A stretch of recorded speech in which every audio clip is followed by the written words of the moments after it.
Assalamualaikum para squad film, balik lagi bersama Mbak Riri di sini. Kali ini Mbak Riri mau kasih rekomendasi film keren dengan rating bagus untuk semua squad film.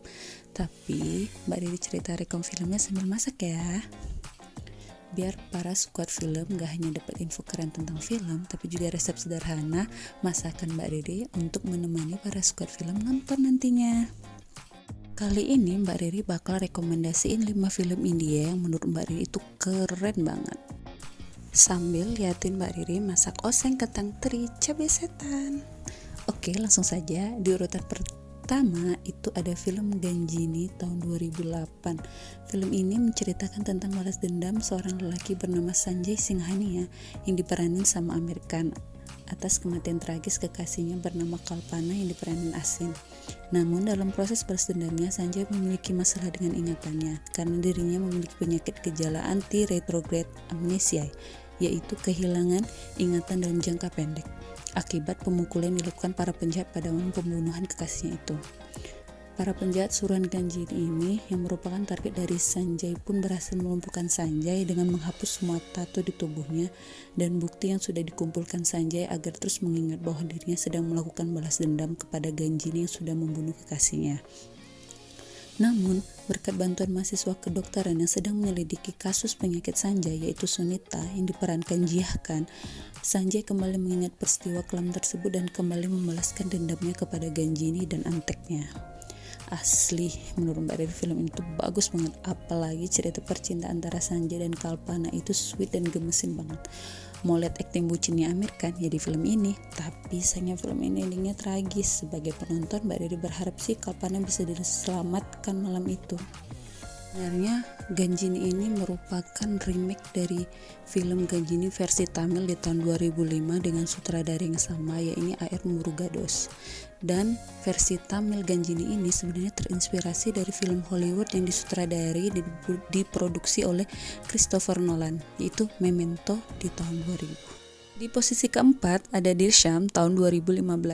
Dirsham berkisah tentang Vijay yang diperankan Ajay Devgan, yaitu pria yatim piatu yang mengenyam pendidikan hanya sampai kelas 4 SD. Vijay telah berkeluarga bersama istrinya yaitu Nandini yang diperankan Surya Saran serta memiliki 2 putri bernama Anju Isita Duta dan Anu Mrunal Jadhav. Ia memiliki hobi menonton berbagai genre film sambil menjaga toko layanan TV kabel yang menjadi tempatnya bekerja. Selama ini, Vijay menjalani kehidupan sederhana dan damai bersama keluarga kecilnya. Sayangnya, kedamaian itu mulai terusik ketika Anju beranjak remaja dan ada teman pria bernama Samir yang diperankan Rishabh Chadha yang tertarik padanya. Namun, ketertarikan ini disampaikan Samir dengan cara yang salah. Samir diam-diam merekam Anju saat berganti pakaian di kamar mandi dan mengancam akan menyebarkan rekamannya. Jika tidak ingin disebarkan, Samir memberi isyarat pada Anju agar menemuinya pukul 11 malam di belakang rumahnya seorang diri. Pada pertemuan ini, Samir melecehkan Anju dan tanpa sengaja Anju memukul Samir hingga ia tewas seketika. Vijay yang mengetahui hal ini segera mengatur berbagai rencana untuk melindungi keluarganya dari hukuman. Walau tidak berpendidikan tinggi, Vijay cukup cerdik memanfaatkan pengetahuan yang ia pelajari dari menonton film untuk mengatur berbagai strategi. Alhasil, ketika polisi menginterogasi Vijay dan keluarganya, mereka bisa menyampaikan berbagai alibi yang masuk akal. Namun, karena Samir adalah anak dari kepala polisi, Mira Deshmukh yang diperankan Tabu, penyelidikan kasus ini terus berlanjut dan Vijay harus mengatur strategi lain agar terhindar dari ancaman penjara.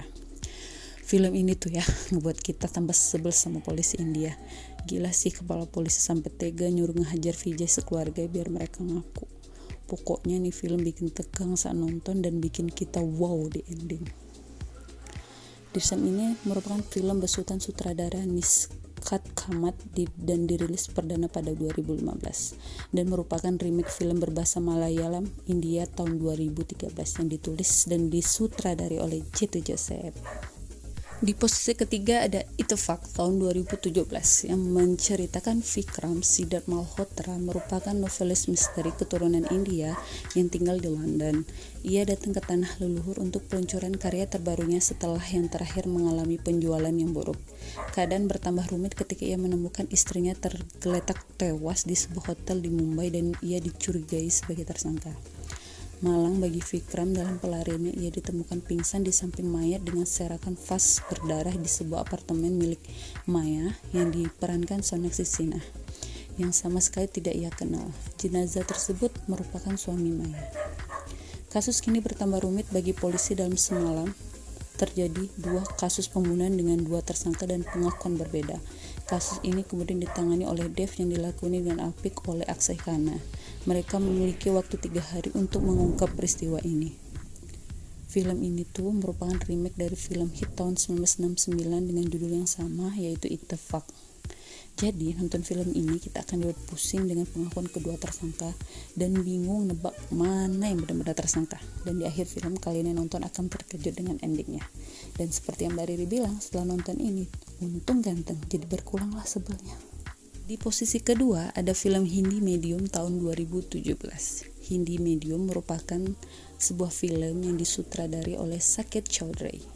Film ini menceritakan tentang pasangan suami istri yang punya hidup berkecukupan dan memiliki toko pakaian besar. Mereka adalah Raj yang diperankan almarhum Irfan Khan dan Mita yang diperankan oleh Sabah Kamar.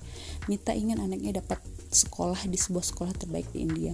Mereka pun melakukan berbagai cara seperti pindah ke kawasan elit dan ikut bimbingan dari konselor demi sang putri. Namun sayangnya anaknya tidak dapat diterima di sekolah tersebut. Setelah mengetahui sekolah itu memiliki kota khusus menerima anak-anak kurang mampu, Mita dan Raj akhirnya memasukkan dokumen dan pindah ke wilayah perkampungan, bahkan beradaptasi dengan kehidupan orang miskin, agar anaknya bisa diterima di sekolah elit dengan jalur kota kurang mampu. Nah, di sini Mita dan Raj benar-benar mendalami peran sebagai orang miskin dan tinggal di perkampungan kumuh sampai anaknya diterima. Pokoknya film ini tuh bagus banget, ada lucunya, sedih, dan haru biru. Film ini tuh mengajarkan kita bahwa nggak perlu jadi orang kaya untuk membantu sesama. Dan semuanya sudah ada porsi dan tempatnya masing-masing. Bisa jadi tempat yang kita paksakan sebenarnya milik orang lain. Dan di posisi pertama ada film Three Idiots tahun 2009. Emang ya, filmnya Amir Khan itu nggak ada yang gagal. Three Idiots ini salah satunya dan film terkeren dan terfavorit yang Mbak Riri tonton. Teman Mbak Riri aja yang gak suka India pun suka sama film ini dan gak bosen jika diulang-ulang. Film ini bercerita tentang 3 orang sahabat yang berkuliah di tempat yang sama, yaitu Imperial College of Engineering, yang merupakan salah satu perguruan tinggi teknik terbaik di India. 3 orang tersebut adalah Farhan Qureshi yang diperankan Madhavan, Rastogi Raju yang diperankan Salman Joshi, dan Ranchodas Samaldas Chanchad yang diperankan Amir Khan. Farhan dan Raju berlatar belakang keluarga yang sederhana, sementara Rancho dari keluarga yang kaya raya. Rancho memiliki pandangan yang berbeda terhadap ilmu pengetahuan. Pola pikirnya sangat modern dan menentang pandangan kuno tentang teknik mesin. Rancho juga menentang salah satu pengajarnya, yaitu Profesor Viru yang diperankan Boman Irani dengan julukan Virus. Perseteruan antara Rancho dan Viru sangatlah panas sampai akhirnya Viru memberi label kepada Rancho, Farhan, dan Raju sebagai orang idiot. Pokoknya film Three Idiots ini film Bollywood yang inspiratif tentang persahabatan juga motivasi. Terus film ini tuh relate dengan kehidupan nyata tentang perlombaan orang-orang masuk di kampus elit, tentang orang-orang yang masih mementingkan ijazah, padahal di kehidupan saat ini yang penting itu passion dan skill yang dimiliki. Selain itu, film ini tuh lucu, sedih, dan gemesin banget sama kisah cintanya. Inilah 5 film yang bagus dan recommended banget untuk ditonton, dan selesai juga masakan Mbak Riri yang diberi nama oseng kentang teri cabai setan. Sampai ketemu di video-video selanjutnya. Assalamualaikum. Untuk resep ada di deskripsi ya.